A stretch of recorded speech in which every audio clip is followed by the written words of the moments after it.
नमस्कार बंधुरा आमी स्मृति। आजकेर এই ব্লগটা আমি শুরু করেছিলাম দুপুরে। তো এই যে দেখতে পাচ্ছেন তো আপনারা, এখানে একটা পোড়া মাটির তৈরি শিব রয়েছে। আসলে আমাদের এই শিব ঠাকুরের এই মূর্তিটা চটে গেছিল, অনেক পুরনো তো যার জন্য আমার কাকাতো বোনকে আমি ডেকেছি যাতে এই মানে সুন্দর শিবটাকে আরও বেশি করে সুন্দর করে দেওয়ার জন্য। ও আসলে এই সব কাজগুলোই করে, সুন্দর করে আর্ট করে আর কি, ড্র করে। তো দেখুন কত নিখুঁতভাবে ও এই শিব ঠাকুরকে আর কি ড্র করছে।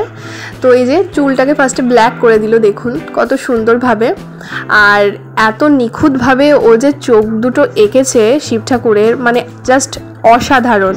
তো আপনারাও যদি ওর কাছে কোনো এরকম ধরনের কাজ করাতে চান তো অবশ্যই আর কি যোগাযোগ করে নেবেন। তো যাই হোক, দারুণ কাজ করে কিন্তু ও। আসলে এই রং তুলির কাজটা এরকম যে কেউ যদি ভাবে সেটা কিন্তু করা অতটা সম্ভব নয়। মানে আমি ধরুন পারি না এসব কাজ করতে, তো আমি যদি মনে করি এখন করব, অতটা সহজ হবে না। আর ওর কাছে এই ব্যাপারটা খুবই ইজিলি, আসলে ও এই জিনিসটা মাত্র 2 ঘন্টার মধ্যে আর কি সুন্দর করে ক্রিয়েট করেছে।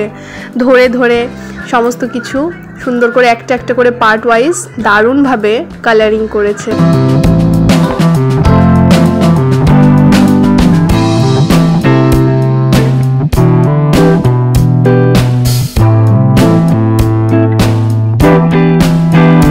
আসলে পুরনো দিনের সমস্ত কিছু যেন এখন আস্তে আস্তে সবই ফিরে আসছে। দেখুন এই নকশি কাঁথায় এই যেসব আর্টগুলো, এগুলো কিন্তু আগে প্রচলিত ছিল, এখন আবার নতুন করে এটা শুরু হয়েছে। তো যাই হোক, আধুনিক তো বটেই। তো দেখুন শিবের আমার হাতে আর কি সুন্দর করে একটা কলকা ডিজাইন করেছে। এবার দেখুন চোখটাকে এত নিখুঁতভাবেও সুন্দর করে আর্ট করবে। প্রথমে আগে চোখের মণিটা করে নিচ্ছিল।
তো বন্ধুরা, এই যে আমাদের ঘরের সুন্দর শিব সুন্দরভাবে আর্ট হয়ে গেছে।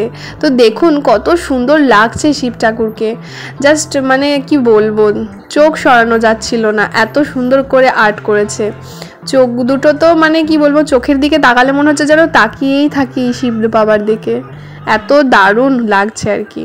তো যাই হোক, আপনাদের যদি পছন্দ হয় তো অবশ্যই ভিডিওটাকে একবার লাইক করে দিন, আর সাবস্ক্রাইবটাও দয়া করে দেবেন প্লিজ। আর দেখা হবে পরের কোনো এক নতুন ব্লগ নিয়ে।